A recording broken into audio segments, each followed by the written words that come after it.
Maria Fernanda Silva tinha apenas 23 anos quando chegou à mansão dos Almeida Campos no bairro Nobre de Higienópolis, em São Paulo.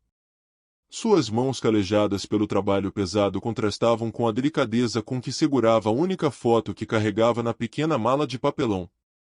Na imagem desbotada, uma menina sorridente de 8 anos posava ao lado de um piano vertical em uma escola pública de Carapicuíba. Seus olhos castanhos brilhavam com a mesma intensidade de 15 anos atrás, mas agora carregavam o peso de sonhos interrompidos e necessidades urgentes. A filha de 3 anos, Isadora, precisava de tratamento médico caro, e o emprego de doméstica na casa da família mais tradicional da alta sociedade paulistana era sua única esperança. Dona Helena Almeida Campos, uma mulher de 55 anos com cabelos perfeitamente arrumados e postura imperial, observava cada movimento da nova funcionária com olhar crítico. Seu marido, Dr. Roberto Campos, renomado cirurgião plástico, mal notara a chegada de Maria Fernanda, ocupado demais com seus compromissos sociais e profissionais. A mansão de 3 andares, decorada com móveis importados e obras de arte valiosas, intimidava a jovem que crescerá em uma casa simples de 2 cômodos na periferia. No centro da sala principal, um majestoso piano de cauda esteiva e sons dominavam o ambiente, suas teclas de marfim reluzindo sob a luz do lustre de cristal. Maria Fernanda desviou o olhar rapidamente, como se tocar o instrumento com os olhos fosse uma transgressão. As primeiras semanas foram um período de adaptação dolorosa para Maria Fernanda, que precisou aprender as rígidas regras da casa dos Almeida Campos. Dona Helena era exigente e fria, controlando cada detalhe da rotina doméstica com mão de ferro. A jovem empregada acordava às 5 da manhã para preparar o café da família, limpava os 3 andares da mansão, cuidava do jardim e ainda precisava servir os frequentes jantares sociais que os patrões ofereciam. Durante essas reuniões elegantes, empresários, políticos e artistas se reuniam no salão principal, sempre acompanhados pelo som ambiente do sistema de música clássica. Maria Fernanda observava tudo de longe, servindo canapés e champanhe importado, sentindo-se invisível entre aquelas pessoas que falavam sobre investimentos, viagens internacionais e projetos culturais. Uma noite, durante um jantar particularmente importante para comemorar uma parceria comercial do Dr. Roberto, Maria Fernanda notou como os convidados elogiavam a decoração refinada da casa, especialmente o piano de cauda que nunca era tocado. É uma pena que esse esteiva sirva apenas de decoração, comentou uma das convidadas, a famosa pianista clássica Mônica Ravel, que acabará de retornar de uma turnê europeia. Um instrumento desses deveria ser tocado diariamente para manter sua alma viva. Dona Helena sorriu constrangida, explicando que havia comprado o piano mais pelo status do que por amor à música. As palavras ecoaram na mente de Maria Fernanda, que sentiu uma pontada no peito ao lembrar-se dos anos em que suas mãos dançavam sobre as teclas na escola, criando melodias que faziam seus professores e colegas suspirarem de emoção. Naquela noite, depois que todos os convidados partiram e a família se recolheu aos seus quartos, Maria Fernanda permaneceu na sala arrumando os últimos detalhes da limpeza. Suas mãos tremiam enquanto guardava as taças de cristal, e seus olhos voltavam constantemente para o piano silencioso. Por um momento, ela cedeu à nostalgia e aproximou-se do instrumento, tocando levemente uma das teclas com a ponta do dedo. O som puro e cristalino ecoou pela sala vazia, despertando em seu coração uma avalanche de lembranças, as aulas gratuitas na escola comunitária, os concertos de fim de ano onde ela era sempre a estrela, os sonhos de estudar no conservatório que se desfizeram quando precisou trabalhar para sustentar a família. Uma lágrima escorreu por seu rosto quando percebeu que Dona Helena estava parada na escada, observando-a com uma expressão indecifrada. "O que você pensa que está fazendo, Maria Fernanda?" A voz gelada da patroa cortou o silêncio como uma lâmina, e a jovem empregada sentiu seu mundo desabar mais uma vez. O silêncio pesado que se instalou na sala parecia durar uma eternidade, enquanto Maria Fernanda mantinha a cabeça baixa, esperando a bronca que certamente viria. Dona Helena desceu os degraus lentamente, seus saltos ecoando no mármore polido como uma contagem regressiva para uma execução. "Você sabe tocar piano?" A pergunta veio em um tom mais curioso do que irritado, pegando a jovem empregada completamente desprevenida. Maria Fernanda engoliu em seco antes de responder com voz trêmula: aprendi quando era criança, senhora. Na escola pública onde estudei tinha um projeto de música.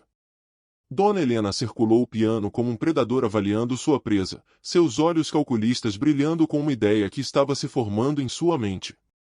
Interessante, muito interessante. Nos dias seguintes, a rotina da casa mudou drasticamente para Maria Fernanda, mas não da forma que ela esperava.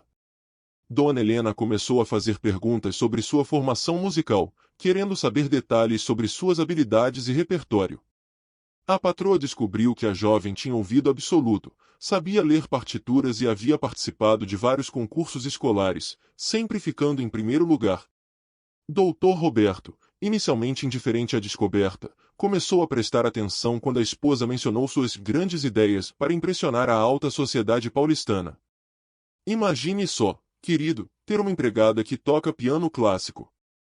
Será nossa carta na manga para os próximos eventos sociais, comentou Dona Helena durante o jantar, enquanto Maria Fernanda servia o prato principal. A jovem sentia seu estômago se revirar ao perceber que estava sendo vista como uma curiosidade, um objeto de entretenimento. A primeira apresentação foi organizada para o aniversário de 60 anos da sogra de Helena, Dona Eulália Almeida, uma mulher ainda mais aristocrática e exigente que a própria nora. Cerca de 50 convidados da elite paulistana estavam reunidos no jardim da mansão, decorado com arranjos de flores importadas e iluminação profissional. Maria Fernanda havia passado o dia inteiro preparando canapés, organizando a decoração e servindo os convidados, quando Dona Helena a chamou para uma conversa reservada na cozinha. Hoje você vai nos ajudar de uma forma especial, disse a patroa, entregando um vestido preto simples mas elegante. Quero que você toque algumas peças clássicas para nossos convidados. Será uma surpresa encantadora. O coração de Maria Fernanda disparou, misturando excitação com terror puro. O momento da apresentação chegou quando Dona Helena pediu a atenção de todos os presentes, anunciando que tinha uma surpresa especial para a aniversariante. Maria Fernanda foi chamada para o centro do salão, onde o piano de cauda guardava sob os holofotes. As conversas cessaram gradualmente, e todos os olhares se voltaram para a jovem empregada que agora usava o vestido emprestado. Nossa querida Maria Fernanda vai nos brindar com algumas peças clássicas, anunciou Dona Helena com um sorriso que não chegava aos olhos. Ela aprendeu a tocar na escola pública. Não é fascinante como o talento pode surgir nos lugares mais inesperados? Alguns convidados trocaram olhares de curiosidade e ceticismo, enquanto outros sussurravam comentários que Maria Fernanda preferiu não ouvir. Dona Eulália, sentada em sua poltrona de honra, observava tudo com uma expressão impenetrável. Com as mãos tremendo visivelmente, Maria Fernanda aproximou-se do piano e ajustou a altura do banco. O instrumento que ela admirava de longe por meses agora estava à sua disposição, mas não nas circunstâncias que sonhara. Ela podia sentir o peso de 50 pares de olhos sobre si, alguns curiosos, outros condescendentes, e uns poucos claramente desconfortáveis com a situação. Vamos, querida, não seja tímida, encorajou Dona Helena com falsa gentileza, mas Maria Fernanda percebeu a ameaça velada em seu tom. A jovem sabia que sua permanência no emprego dependia de impressionar aquelas pessoas, e o tratamento médico de sua filha Isadora não podia esperar. Respirando fundo, ela posicionou as mãos sobre as teclas e escolheu começar com uma peça que conhecia de cor desde os 8 anos, O Claro de Lua de Beethoven. As primeiras notas fluíram de seus dedos como se 15 anos não tivessem passado, enchendo o salão com uma melodia que silenciou até os céticos mais convictos. O som do Claro de Lua de Beethoven ecoou pelo salão como uma revelação divina, transformando completamente a atmosfera da festa. Maria Fernanda sentia cada nota fluir através de suas mãos como se nunca tivesse parado de tocar, sua técnica impecável e interpretação profundamente emotiva deixando os convidados boquiabertos. O ceticismo inicial deu lugar a um silêncio reverente, e até mesmo Dona Eulália, conhecida por sua frieza aristocrática, inclinou-se para frente em sua poltrona, claramente impressionada. Quando as últimas notas se desvaneceram no ar, um silêncio absoluto tomou conta do ambiente por alguns segundos intermináveis. Então, como uma barragem que se rompe, os aplausos explodiram pelo salão, acompanhados de exclamações de admiração e surpresa genuína que ecoaram pelas paredes de mármore da mansão. Entre os convidados estava maestro Giovanni Rossetti, diretor artístico da Orquestra Sinfônica do Estado de São Paulo, que havia sido convidado por Dr. Roberto para discutir um patrocínio. Seus olhos experientes reconheceram imediatamente o talento excepcional que acabará de presenciar, e ele se aproximou do piano com passos decididos. Minha jovem, onde você estudou música? Essa interpretação foi simplesmente sublime, disse o maestro, sua voz carregada de admiração genuína. Maria Fernanda, ainda tremendo pela intensidade emocional da performance, mal conseguia acreditar que um músico de renome internacional estava elogiando seu talento. Estudei apenas na escola pública, senhor. Faz 15 anos que não toco profissionalmente, respondeu ela com voz embargada. O maestro franziu o senho, claramente intrigado pela história por trás daquela performance extraordinária. Dona Helena, percebendo o interesse crescente dos convidados, aproximou-se rapidamente para controlar a situação. Giovanni, que bom que apreciou nossa pequena surpresa. Maria Fernanda é nossa empregada doméstica, mas descobrimos esse talentinho escondido dela, disse com um sorriso forçado, tentando minimizar a importância do momento. Porém, suas palavras causaram um efeito contrário ao esperado, gerando um murmúrio desconfortável entre os presentes. Alguns convidados trocaram olhares significativos, claramente questionando a adequação da situação. Dona Carmen Oliveira, uma socialite conhecida por sua participação em causas sociais, foi a primeira a se manifestar. Helena, querida, você não acha que uma pessoa com esse talento merece algo melhor do que trabalhar como doméstica? A pergunta ecoou pelo salão como uma bomba, criando uma tensão palpável no ar. O maestro Rossetti, ignorando completamente o constrangimento de Dona Helena, dirigiu-se diretamente a Maria Fernanda. Jovem, você tem um dom extraordinário que não pode ser desperdiçado. Eu gostaria de oferecer-lhe uma oportunidade de fazer um teste para nossa orquestra, disse ele, tirando um cartão de visita do bolso interno do paletó. Temos uma vaga para pianista solista que está aberta há meses porque não encontramos ninguém com a sensibilidade necessária. Maria Fernanda pegou o cartão com mãos trêmulas, sentindo como se estivesse segurando um bilhete de loteria premiado. Dona Helena, visivelmente perturbada pela reviravolta dos acontecimentos, tentou intervir. Giovanni, isso é muito gentil da sua parte, mas Maria Fernanda tem compromissos aqui conosco. Não é mesmo, querida? O tom de voz da patroa carregava uma ameaça velada que não passou despercebida pela jovem pianista. A festa continuou, mas o clima havia mudado completamente. Os convidados agora se dividiam em pequenos grupos, alguns discutindo abertamente sobre a situação constrangedora que acabará de presenciar, enquanto outros se aproximavam de Maria Fernanda para elogiar sua performance e expressar indignação pela forma como era tratada. Dona Eulália, a aniversariante, surpreendeu a todos ao se levantar de sua poltrona e caminhar até Maria Fernanda. Minha filha, em meus 80 anos de vida, raramente ouvi uma interpretação tão tocante. Você tem o dom de fazer a música falar diretamente ao coração, disse a idosa, suas palavras carregadas de sinceridade e emoção. A declaração da matriarca da família causou um impacto ainda maior, pois todos sabiam que Dona Eulália era uma mulher de poucas palavras e elogios raríssimos. Naquele momento, Maria Fernanda percebeu que sua vida estava prestes a tomar um rumo completamente diferente, e que a performance que deveria ser apenas mais uma humilhação havia se tornado o catalisador de sua transformação. Nos dias seguintes à festa, Maria Fernanda vivia um turbilhão de emoções contraditórias que a deixava acordada durante as madrugadas silenciosas da mansão dos Almeida Campos. O cartão do maestro Rossetti permanecia escondido entre as páginas de sua Bíblia, como um segredo perigoso que poderia mudar sua vida para sempre. Durante o dia, ela executava suas tarefas domésticas com a mesma dedicação de sempre, mas sua mente voava constantemente para as possibilidades que aquela oportunidade representava.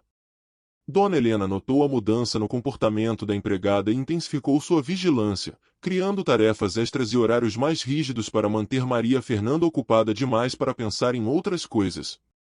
A tensão na casa era palpável, como uma tempestade se formando no horizonte de uma tarde de verão.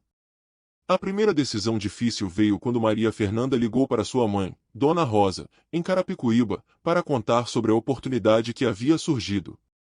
A conversa foi dolorosa e cheia de lágrimas de ambos os lados, pois significava que ela teria que deixar temporariamente o emprego estável para tentar algo incerto. Filha, você sempre foi especial com esse piano. Desde pequena, quando você tocava, parecia que os anjos desciam do céu para nos ouvir, disse Dona Rosa com a voz embargada. Sua filha Isadora precisa de uma mãe que lute por seus sonhos, não de uma mãe que desistiu deles. As palavras da mãe ecoaram no coração de Maria Fernanda como um chamado ao despertar, fazendo-a perceber que estava no momento de tomar a decisão mais importante de sua vida. Ela sabia que precisava de coragem para enfrentar as consequências de suas escolhas. Um momento de reflexão mais profundo aconteceu durante uma noite chuvosa de terça-feira, quando Maria Fernanda desceu até a sala para verificar se todas as janelas estavam fechadas. O piano permanecia ali, majestoso e silencioso, aguardando por mãos que o compreendessem verdadeiramente. Ela se aproximou lentamente, sem ligar as luzes, começou a tocar uma peça que havia composto aos 12 anos, uma melodia melancólica que falava sobre sonhos perdidos e esperanças renovadas. As notas fluíam de seus dedos como lágrimas musicais, enchendo a mansão escura com uma beleza que transcendia as paredes frias e os móveis caros. Naquele momento, ela compreendeu que a música não era apenas um talento que possuía, mas parte essencial de quem ela realmente era. Suprimir esse dom por mais tempo seria como negar sua própria alma. A coragem para agir veio quando Maria Fernanda recebeu uma ligação desesperada de sua mãe informando que Isadora havia tido uma crise e precisava ser internada imediatamente. O valor do tratamento médico era astronômico para seus padrões, e ela percebeu que seu salário de empregada doméstica nunca seria suficiente para proporcionar à filha o cuidado que ela merecia. Com as mãos tremendo, discou o número do cartão do maestro Rosete e marcou o teste para a sexta-feira seguinte. Quando Dona Helena descobriu sobre a ligação através da conta telefônica, a confrontação foi inevitável e brutal. Você é uma ingrata, Maria Fernanda. Depois de tudo que fizemos por você, quer nos abandonar por uma fantasia, gritou a patroa, sua máscara de elegância finalmente caindo. Maria Fernanda, pela primeira vez em meses, olhou diretamente nos olhos da patroa e respondeu com uma firmeza que a surpreendeu. Senhora, eu tenho o direito de buscar um futuro melhor para minha filha. A transformação pessoal de Maria Fernanda tornou-se evidente quando ela decidiu usar suas economias escassas para comprar um vestido simples mas elegante para o teste na orquestra.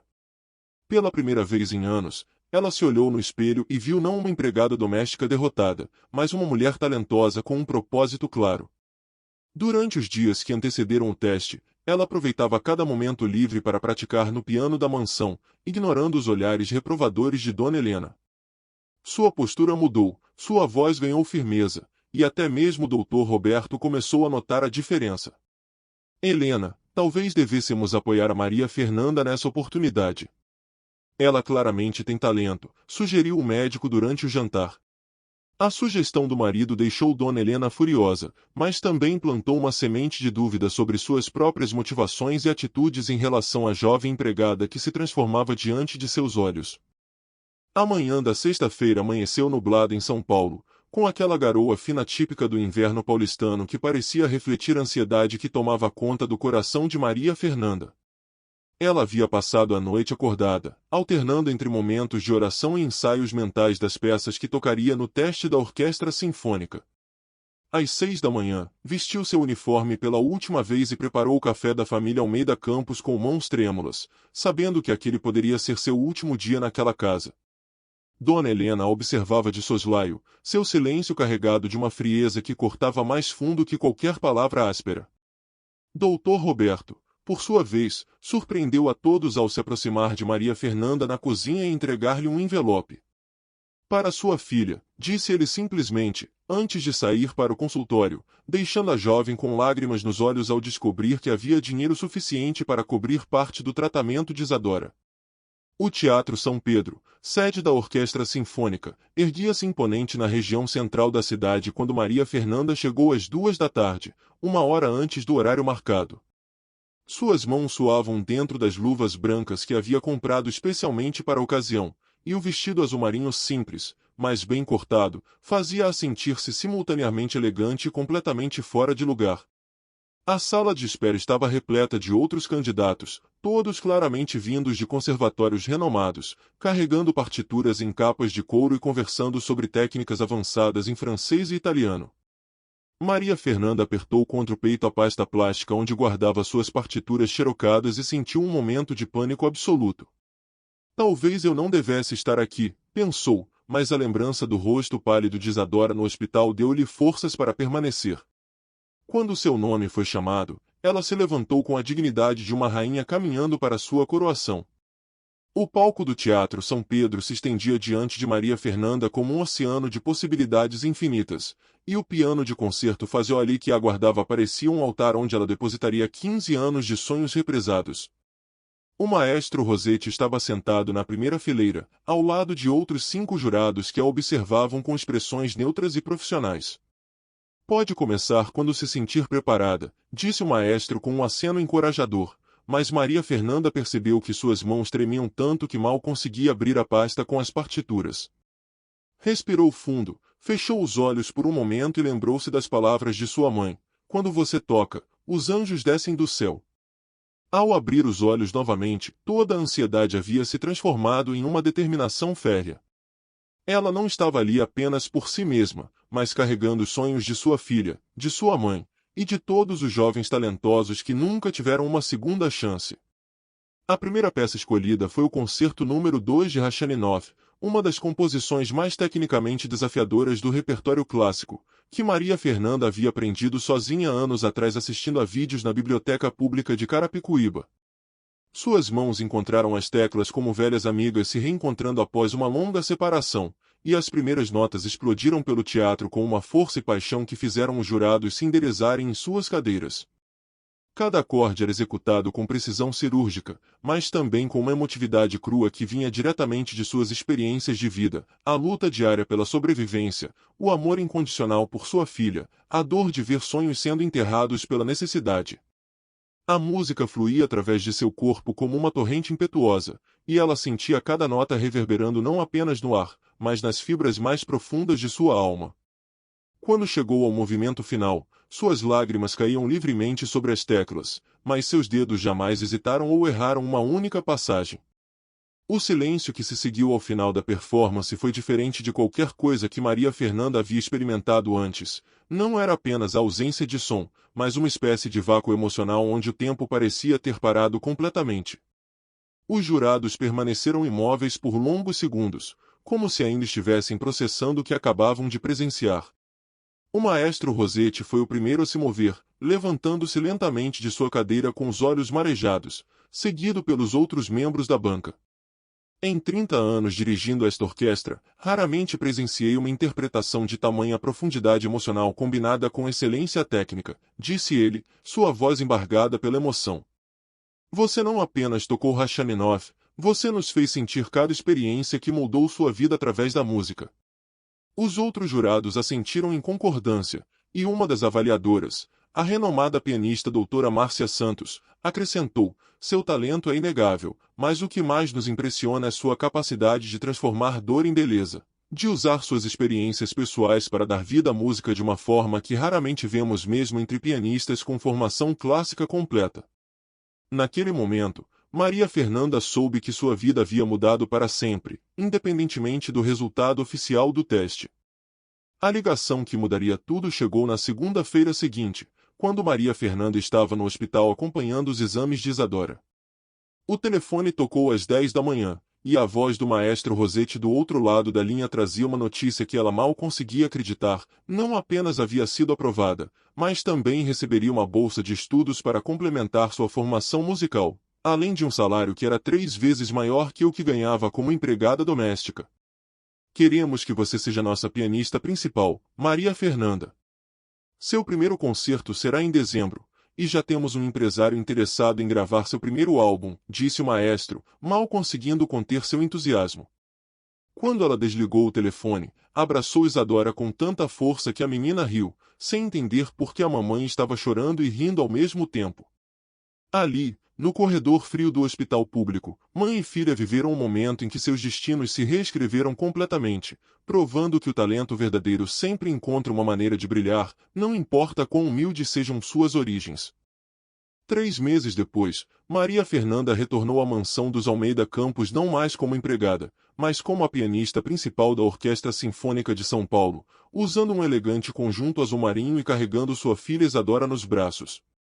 A menina, agora com um sorriso radiante e cabelos brilhantes graças ao tratamento médico adequado, observava curiosa a casa onde sua mãe havia trabalhado como doméstica.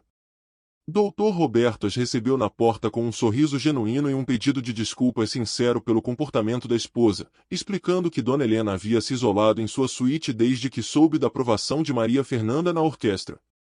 Ela sabe que errou, mas o orgulho não permite que admita, confessou o médico, entregando uma carta manuscrita que a esposa havia escrito mas não tivera coragem de entregar pessoalmente.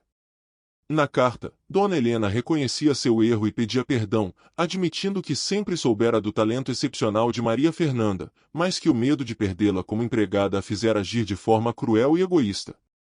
O encontro mais emocionante aconteceu quando Dona Eulália, a matriarca da família, desceu lentamente as escadas apoiada em sua bengala de prata. A idosa de 80 anos havia acompanhado toda a trajetória de Maria Fernanda através dos jornais e já estava ansiosa para conhecer pessoalmente a netinha da jovem pianista. Minha querida, você provou que o talento verdadeiro não conhece fronteiras sociais, disse Dona Eulália, acariciando o rosto de Isadora com ternura. Sua história me lembrou de minha própria juventude, quando também tive que lutar contra preconceitos para estudar música em uma época em que mulheres eram desencorajadas a ter carreiras artísticas. A conversa entre as duas mulheres, separadas por gerações e classes sociais, mas unidas pela paixão pela música, tornou-se um momento de compreensão mútua e respeito. Dona Eulália surpreendeu a todos ao anunciar que criaria uma fundação para apoiar jovens talentos musicais de comunidades carentes, inspirada pela história de Maria Fernanda. A transformação na vida de Maria Fernanda ecoou por toda a comunidade de Carapicuíba, onde sua história se tornou símbolo de esperança para centenas de famílias que lutavam contra a pobreza e a falta de oportunidades. A escola pública onde ela havia aprendido a tocar piano recebeu uma doação de instrumentos musicais novos, e Maria Fernanda começou a dar aulas gratuitas nos fins de semana para crianças da periferia. Cada criança que aprende música aqui carrega o potencial de mudar não apenas sua própria vida, mas a de sua família inteira, explicava ela aos repórteres que vinham documentar seu trabalho social. O projeto cresceu rapidamente, atraindo voluntários e doações de toda a cidade, e logo se tornou um modelo replicado em outras periferias de São Paulo. A música, que um dia fora seu refúgio pessoal, agora se tornará uma ponte para transformar vidas alheias. O primeiro concerto oficial de Maria Fernanda como pianista principal da Orquestra Sinfônica foi realizado no Teatro Municipal de São Paulo, em uma noite de dezembro que ficaria marcada na história da música clássica brasileira. O repertório incluía o mesmo concerto número 2 de Rachmaninoff que ela havia tocado no teste, além de 2 composições próprias inspiradas em sua jornada pessoal, Lágrimas de Carapicuíba e Sonhos de Isadora. A plateia lotada incluía desde moradores da periferia que nunca haviam entrado em um teatro até membros da alta sociedade paulistana, todos unidos pela música que transcendia barreiras sociais. Quando Maria Fernanda subiu ao palco, usando um vestido de gala dourado que brilhava sob os holofotes, o público se levantou em uma ovação que durou quase 5 minutos. No meio da plateia, sua mãe Dona Rosa chorava de emoção, segurando a neta Isadora que aplaudia entusiasmada sem entender completamente a magnitude do momento. A performance daquela noite foi descrita pelos críticos musicais como uma experiência transcendental que redefine o conceito de música erudita no Brasil. Maria Fernanda não apenas executou as peças com perfeição técnica, mas conseguiu transmitir sua história de vida através de cada nota, fazendo com que toda a plateia se emocionasse profundamente. Ao final do concerto, quando ela se curvou para agradecer os aplausos intermináveis, percebeu que havia conseguido algo muito maior do que simplesmente mudar sua própria vida. Havia provado que o talento não tem endereço social e que a música verdadeira nasce do coração, não dos conservatórios caros. Naquele momento, olhando para o público de pé aplaudindo, ela entendeu que sua jornada de empregada doméstica pianista renomada não era apenas uma história pessoal de superação, mas um espelho que refletia o potencial desperdiçado de milhões de brasileiros que, como ela, carregam talentos extraordinários esperando apenas por uma oportunidade para brilhar.